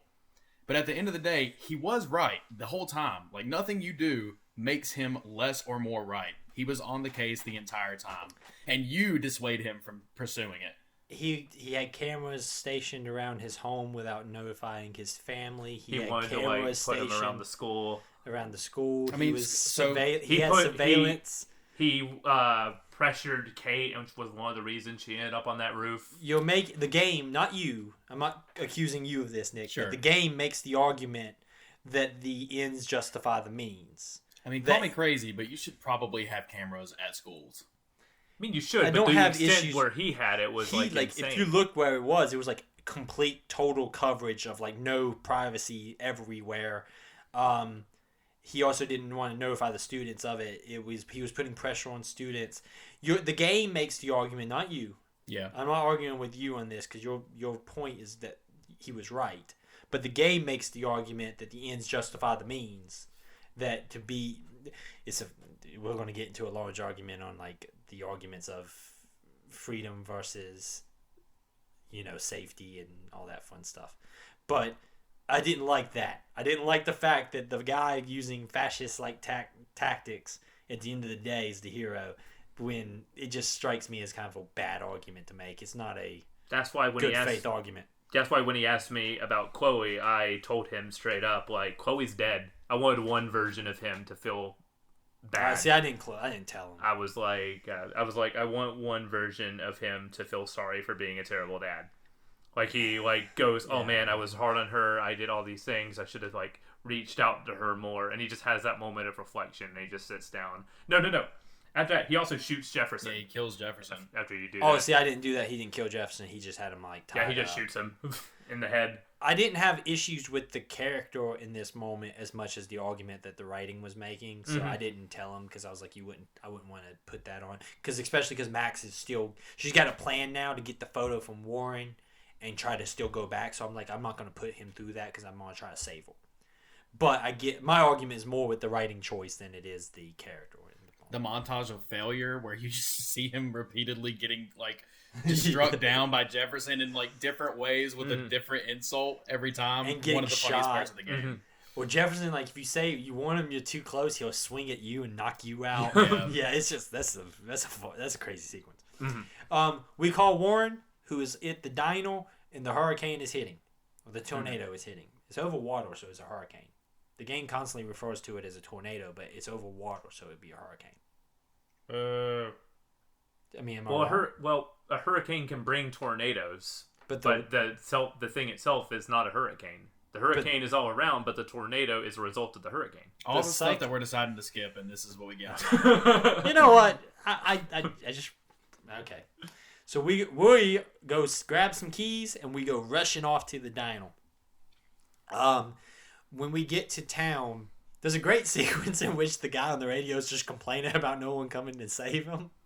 He's like just very salty about it. Oh, there was a guy whose car was broken down. He was fine. He wasn't one of the people you could save, but like I talked to him and he said he is stuck here because he was delivering lumber by truck because the railroad broke because we destroyed the railroad For me, he was stuck under a beam. Oh. I don't know what triggered him being stuck under a beam, but for me, he makes that argument after I help him rescue him from the beam. So it's like, and I wouldn't have even been here if y'all didn't mess up the daggum train. Why does it point at you? He's just like, well, the railroad was messed up, so I had to deliver lumber this way. Also, I think I saved everyone that was around here. I only saved the one person that would have directly died by my the guy you electrocute. You didn't save Alyssa? I didn't see her. I didn't see Alyssa either. I just ran through. She was stuck in a building. I saved, let's see, I have the list here of all the people you saved. I hate to be that guy, but like, you should leave town. I saved the trucker, I saved Evan, I saved Alyssa, and I saved the fisherman. The fisherman was the electrocuted guy. This is a cool sequence because you're going through the town, everything's really screwed up. There's a whale literally lying on the street. Like, it is a freaking chaotic scene. It looks chaotic. You're walking your way through the town to get to the dyno. There is people you can say. There is things that you can get to, you know, give you kind of little moments here and there. But you're basically walking your way to the dyno, in which when you get to the dyno, you are kind of, when you get to the dyno, you run into Warren. Frank is there. Joyce is there. For me, the cop was there. And Papadou was there. Papadou was there for me. You can talk to Frank a little bit. You can tell him that Rachel is dead. I told him everything. I did that whole. You get the photo that Warren took, and you're going to jump back into that photo. You have the option to just show Warren no affection, hug, or kiss him. I think I hugged him, just like, hey man, thanks for the photo. I kissed Warren. Yeah, of course y'all did. You bunch of suckers. Well, he gave you a photo. Like, you didn't have to go. You didn't have to go that hard, but he did. And plus, like, this is a timeline we're like leaving anyway, knowing the end of this game. So I'm just like, the guy like went through a lot. I don't kiss the lady at the Zaxby's just because she gave me my food. I mean, well, that's just you being rude. We jump back into the photo, which is the night of the party. This is where we straight up just tell Chloe, whatever we do, we need to go home and not do any of this. Like, you gotta understand, it's gonna go bad. You tell her about like you time hopping to Warren, and she takes it very well. See, this is my third thing that I don't like about this game. You just immediately out the gate set up a phrase. She's like, yo. Like, she said it once before. She should have said it the entire time. I know for a fact. Like, that should just shorten everything to be like, I've done all this before. It doesn't work out. Mm-hmm. Yeah, like, I feel like Chloe at this point should kind of know, because she knows Max is jumping around, that she could be like, oh, okay, I trust you, Max. I get what you're saying there. Mm-hmm. But you go back to the room, basically. You tell David what's going on, and this is when it triggers you. It shows you the photos. David still takes down Mr. Jefferson. What's the other things happen? I think it's just mostly that David takes down Mr. Jefferson.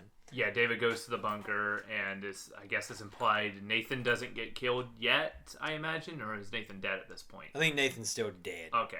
Because I think you're supposed to assume Mr. Jefferson killed him before and then Victoria's not taken. Yeah, Victoria's not taken. Yeah. Then you come to on the shores of the beach. And she's like, oh, my Max is back. Yeah. Because I guess she was on autopilot for that time. Just like Max has a conversation with Chloe about, okay, fill me up to this point. Chloe tells you what's happened. And Max had told them that they would be safe at the lighthouse, which I don't know why that is where Max would send you to go.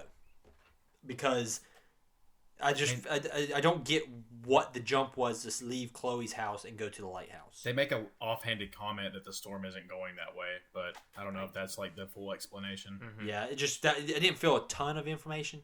At this point, your nose starts bleeding again, and you black out again, and Chloe starts to drag you to the lighthouse, and then we get super freaking freaky. Let's go to hell, guys. Let's go to hell. That's basically what it is. I can't tell. This game tries to occasionally put like a spirituality on this. I like to look at the game more from like a weird science, time breaking kind of way of looking at it. Mm-hmm. But the game here really kind of pushes into like a spirituality kind of thing.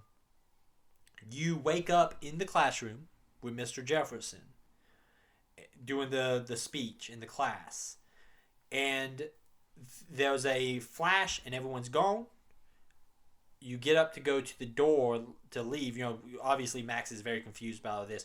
You still have to have the conversation with Mr. Jefferson, but this time he straight up tells you he's taking people to the dark room, and you're given only 4 options to talk back to him, and they're all like horrible, crazy things Max would never say. Like, yes, I would love to go pose for you at the dark room, or yes, my art's terrible, please teach me. You know, like, it's horrible things Max would never say. And this is when you're kind of getting the feeling that this is either time breaking or some kind of like hell thing. Mm-hmm. I don't know. I don't know quite like the best. The game leaves it open ended, so it's not like a hard way I can say exactly what's happening.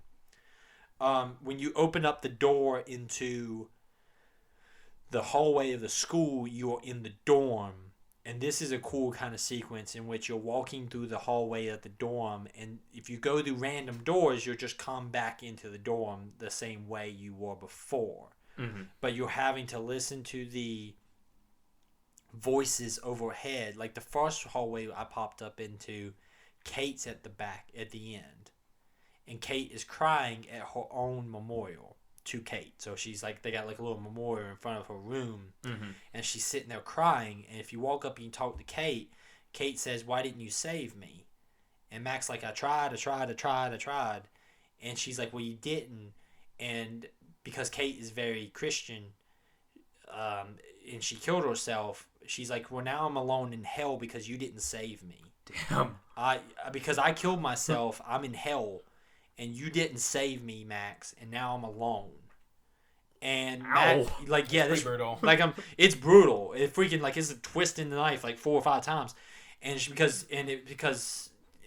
and Kate opens up her door to her room that's just like a blinding light and jumps. She still did that in mine. I can't remember exactly what Kate said, But you don't get the line where she's like, "I'm in hell because of you," you know.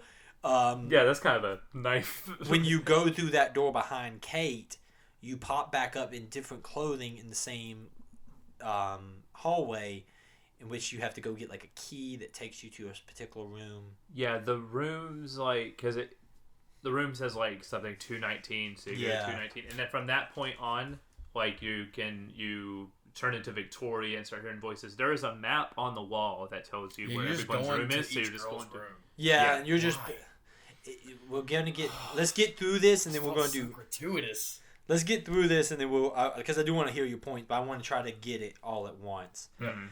When you get through with this sequence, you pop up in the hallway of the school, but everything's running in reverse. Mm-hmm. Even the music that you put in the headphones. Yep. Everything's running through the reverse. As you're walking through, you are moving down the hallway. You're the only thing progressing forward. Everything else is progressing back. This takes you to the bathroom. The deer runs through the bathroom? The deer runs into the bathroom. And you have to wait for it to go through. You can't just walk to the door. The timing's off there. They should have done it earlier. When you go in, you pop up in the bathroom, but it's a bathroom of the diner, which is then covered in codes. And there's a code to get out. Now, this is the code sequence I liked. Because the way you do it is if you look in the mirror, there's no codes on the wall. You just have to go to the edge of the mirror, and you'll see that there's only one code written on the wall. And that's the code you enter. This broke for me. The code that was correct popped in first, and then the other codes popped in. So that sucks. So I was like, "Oh, that's the code." And I tried it, and it was the first one. So I was like, I didn't get a cool puzzle. I was just like, "Thanks, Poppin." Yeah, see, that's not how that works. Yeah, for you, it's not how it's supposed to work. That sounds really cool. When you walk into the diner, everyone is in there talking junk about the bad things you've let happen to them.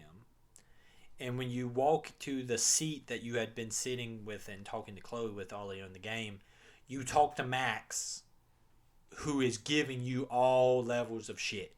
Mm-hmm. Basically, this is like... She's like, you're a hypocrite. All that. This is why I can't get if this is supposed to be like a spiritual thing or a scientific thing or what. Because she's like saying that you kept using this power to make people like you. You kept doing this. So I'm like, is this a version of Max that has... existed that figured out why the tornado was created? Has Max been doing this timeline junk so much that she's like she doesn't even remember all the jumps she's made? Mm-hmm. This feels like have you in a lot of these story-based games, particularly the Telltale ones, in Chapter 5 you are always meet a character who has to deal more than you the decisions that you made. Like in The Walking Dead and The Wolf Among Us, you have to deal with like the repercussions of your decisions. This feels like they're trying to do that, but I think those other games that I'm talking about end up doing a better job of it. Just because it's like, here's all the decision. Like in The Walking Dead, it was like, hey, you took food in like Chapter 2. That was my food. So now I'm holding a gun on you for that. So like it feels, and if you didn't do that, then there's like another reason why that would come into play. So it's this is when also that particular Max beats you down over Chloe. She kept saying like, you kept doing this to save Chloe. Chloe doesn't deserve any of this. Chloe uses you. Chloe uses everybody. Chloe is a bad person. You need to not do this. And as she's beating you down and telling you like Chloe's not really your friend, Chloe doesn't care about you, Chloe shows up and she's the only one that interacts with Max. Evil Max, I guess is the way to call her, and you, because she's the only one moving. Like everyone else is stationary. She comes and sits down at the booth and like yells at the evil Max, saying, "You don't know what you're talking about. Stop trying to confuse her. Stop trying to, stop what you're doing." And at that point, the game flashes out of there to this like walking sequence as you walk by all the moments between Max and Chloe throughout the entire game. Mm-hmm. They are stationary, almost like museum exhibits. Mm-hmm. And I'm trying to explain this in the best way possible. It's kind of weird. As you go through that sequence, it morphs from this kind of like montage of all the moments that made Chloe and Max's relationship to this nightmare version of you moving through the different sequences of the ward, being hunted by Mr. Jefferson, being hunted by the principal, being hunted by an evil version of Warren, being hunted by an evil version of the janitor, being hunted by Nathan, and you're basically having to do a really crappy stealth sequence. You gotta find the bottles again. Well, that's when I wrote the game knew the bottles were stupid. Because she's like, oh no, bottles in hell. And it's like, yeah. That was pretty crappy to do. I didn't collect all the bottles. I sat down on the bench. And that was all I had to do to make the... Did not tell me? He just broke... Because I didn't know. I collected all the bottles. You collected bottles. Because I collected 4 of the 5. So then I was just like, I'm just going to sit here and see what happens. And then I sat down, and then, like, the door opened up to the lighthouse. So I was like, oh, okay, cool. Because I thought that this version of hell was like, there's no 5th bottle. You're just constantly walking around trying to find the 5th one. I feel whatever, bad. Man. You take a photo of the bottles, they just break. That's kind of hilarious. I didn't even take the photo. Yeah, you can take a photo of them, and they just break. I know, it's a red herring. It was a bad one. I ink back in this one. It's kind of funny because it's like, oh, here's an optional photo. Psych, there's none in this chapter. And no, you get achievement for that. Oh, you do? Yeah. So it isn't the one optional photo in this? Oh, okay. Well, yeah. I missed out on like 20G. You didn't really miss out on much. It's not worth it. Well, you didn't get it either because you didn't take the photo. Wouldn't put 20 gamer score on the amount of time that I spent. You sit down on the bench. It opens up a version of the lighthouse that you can walk through to end this sequence. I don't understand what this sequence's purpose was. It's a very cool visual sequence. I wish it had more payoff. They could have cut this and it would have been just fine. It could have gone from the Nick, go ahead, museum. They could have cut like 3 chunks out of this and it would have been fine. I don't know what they were going for this. It just, like I'm saying, it seems really self-indulgent at that point. It's just like, yeah, hey, this is crazy. Have you guys seen anything? There's like David Lynch and all this crazy stuff. You know, it would be trippy if there were a mental part of this game that you didn't enjoy. I would have kept Max at the diner with Chloe. I would have kept the classroom stuff. I would have kept the stuff going in reverse. But yeah, I agree. I could have. The going in reverse part is like one of maybe 2 things that all of like the walking gameplay stuff is like. I felt like this was padding. A little bit. Pad this section so it's a little bit. But longer. It was already so long. I don't know. I don't know why this was here. There's some cool visuals and there's some cool metaphors. But what's the purpose? And it confuses. It confuses the purpose of the tornado, because at this point Max already knows she's caused the tornado. She caused it with all her freaking screwing around with time. She made this. You don't need this weird sequence that doesn't explain what the heck it is, this pseudo spiritual whatever mumbo jumbo. I don't get it. I don't understand why it's here. It's cool looking, but it didn't feed into the ending. Because then when you come out of that lighthouse portion, you wake back up at the lighthouse with Chloe. You come back to, and this is when the game gets to the very last choice, which is, I made this. I know how I can do this. I can go back in time and never save you, Chloe.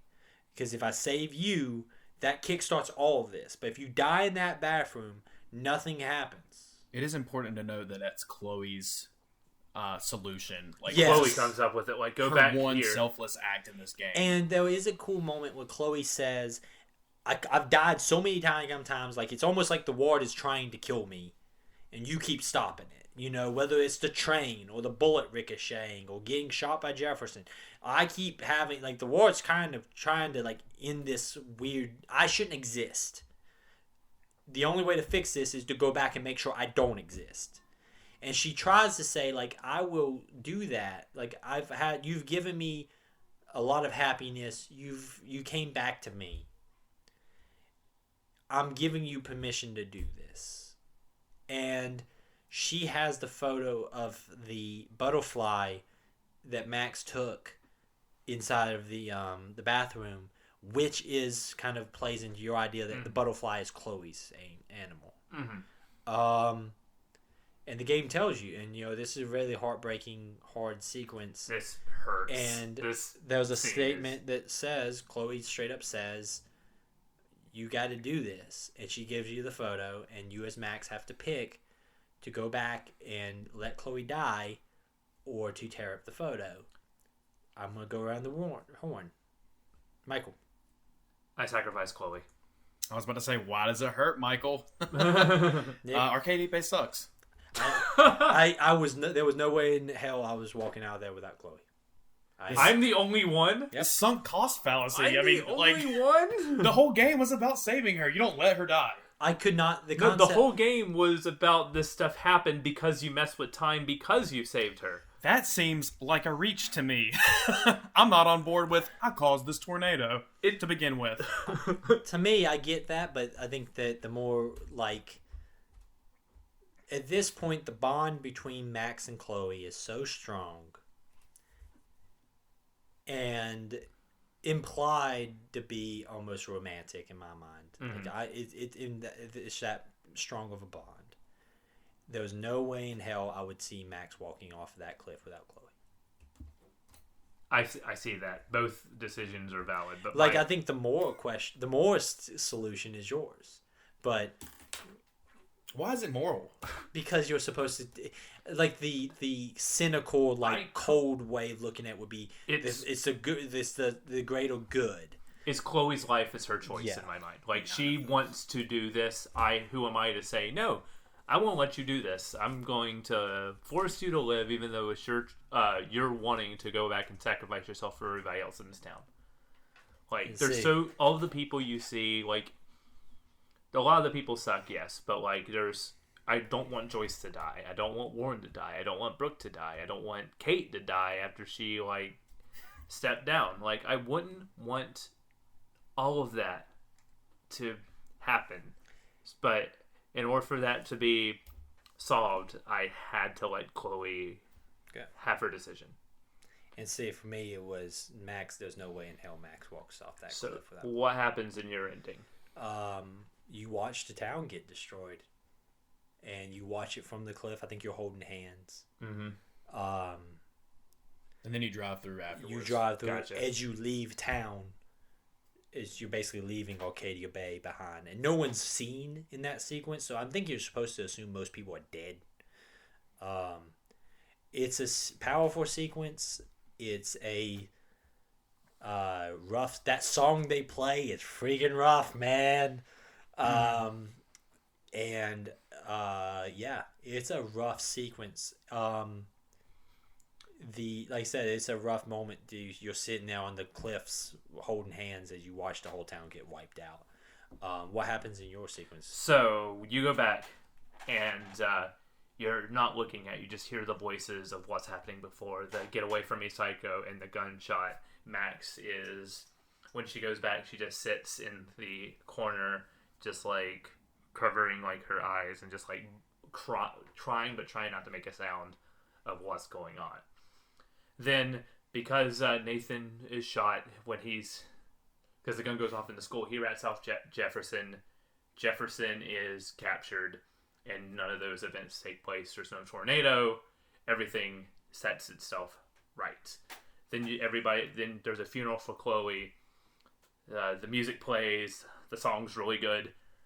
They have the line of like just the students like going to the funeral, and the end is a funeral for Chloe, and then a blue butterfly lands on Chloe's casket, which straight up says that's supposed to be her spirit day. And I was hoping one of you guys picked this because the guy officiating the ceremony looks like Larry David, like just straight up looks like Larry David.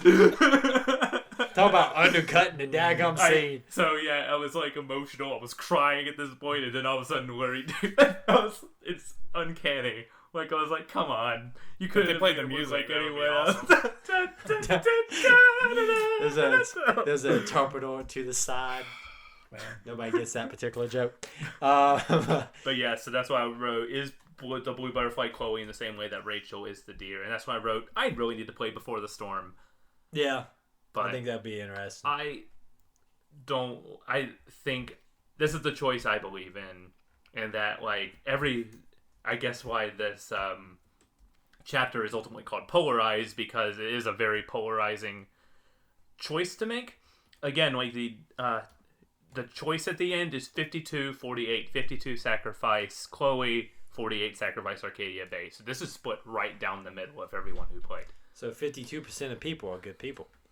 Are you saying you're a bad person? No, I kept Chloe. Like I said, I think that... I think the comic books follow your timeline. Yeah! Validated by the extended fiction. Yeah. Overall thoughts on this game? I love this game. This game was good. That last chapter was bad.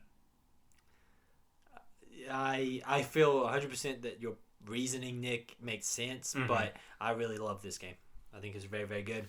Of all the episodic games, this is one of the ones that if you play one of these, I would say either The Wolf Among Us or Life is Strange, depending on what you like. Play them both. Play them both, yeah, absolutely. But if you Play can them only play one, I would say like it's depending on what you like. But yeah, I absolutely love the story in this game.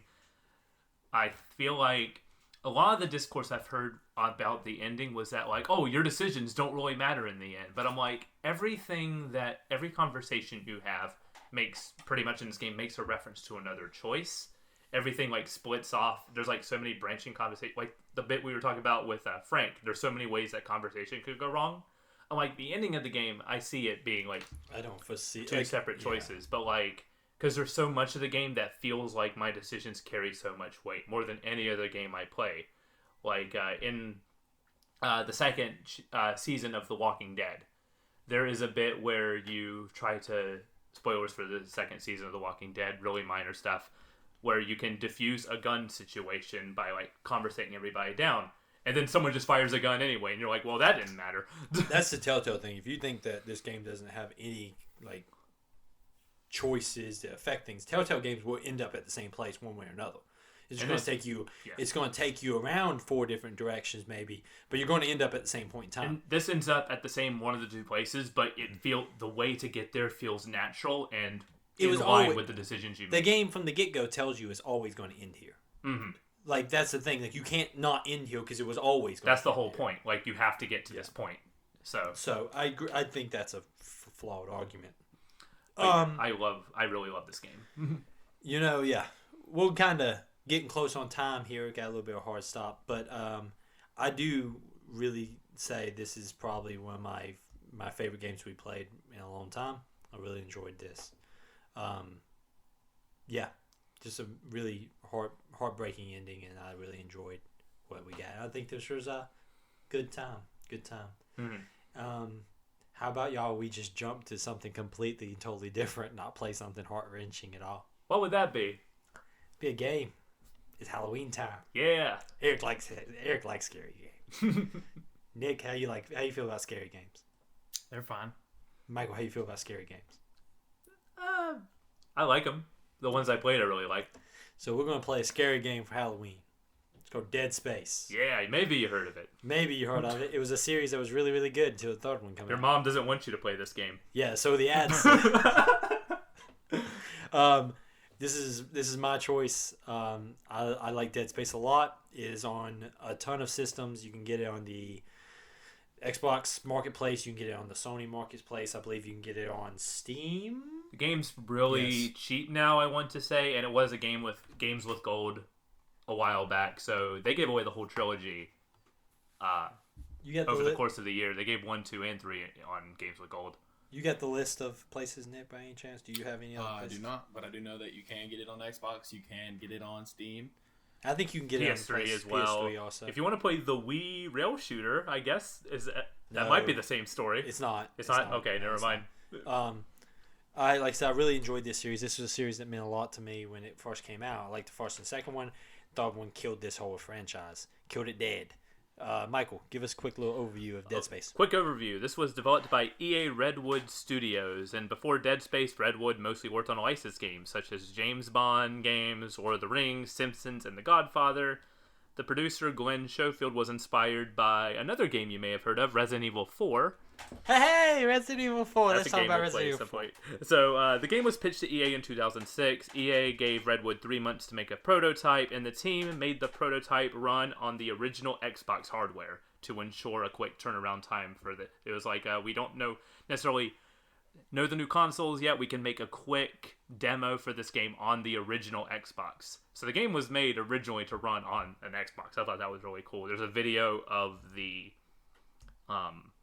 prototype going around, like really minor stuff. It's set to music from Aliens, which really shows their influences on their sleeve. I imagine. As somebody familiar with this title, you're going to see a lot of Aliens references, a lot of maybe Event Horizon style references, some of the scary stuff of Warhammer. Event Horizon was a major influence for this game too. If you want to watch like a movie to kind of get you in the mindset of this game, Event Horizon is your go-to. Also, my favorite thing that I found looking this up, Dead Space was made using Redwood's Godfather engine, which supported the required environmental effects needed for Dead Space. So this game is running on the engine that made the Godfather game happen, which is I can see that. Really a fun game, actually. Here's the thing. I'm going to give you a warning before you do this. Do not look up. We're going to play chapters 1 through 6, and then 7 through 12 for the next set. So in 2 weeks, we're going to talk about 1 through 6. Do not look up the chapter names like I did. Yeah, do not look up the chapter names. They will give away something that we don't want you to give away. It's all cute and stuff, I'm sure, for them. Haha, we gonna show y'all, but it gives away something. So for your sake, just know play chapter. The chapters are labeled 1, 2, 3, 4, 5, 6. So just do not look up the names of the chapters. And I did have written down this game was on the Xbox 360, Xbox One, backwards compatible, PS3, and PC, and it launched in October 2008 to critical acclaim, and has since had a lot of spin-offs, including other games, spin-offs, comics, novels, and animated films. Yeah. And that's all on Dead Space. So it's going to be fun. It's going to be a creepy game for the Halloween season. Looking forward to it. I'm very excited. I've played probably a chapter or 2 of this game, and then, just for some reason, never picked it up again. So I'm excited to experience the whole thing, because I know that there's a lot of love for this series. Yeah. Well, the first 2 games. Yeah, first 2 games. We don't care about 3. Thank you guys for listening. Hope you enjoyed this episode. Please hit us up. Send us those 5-star reviews on iTunes. Tell all your friends. Send us emails to stateofsave@gmail.com. We got some exciting stuff in the pipeline that we're planning. Things are really moving along. We really appreciate all the support that everyone's giving. Best thing you can do for us is just tell a friend. Tell a friend is all we ask. Thank you guys. Have a great week. Stay safe. And we'll see you again in 2 weeks.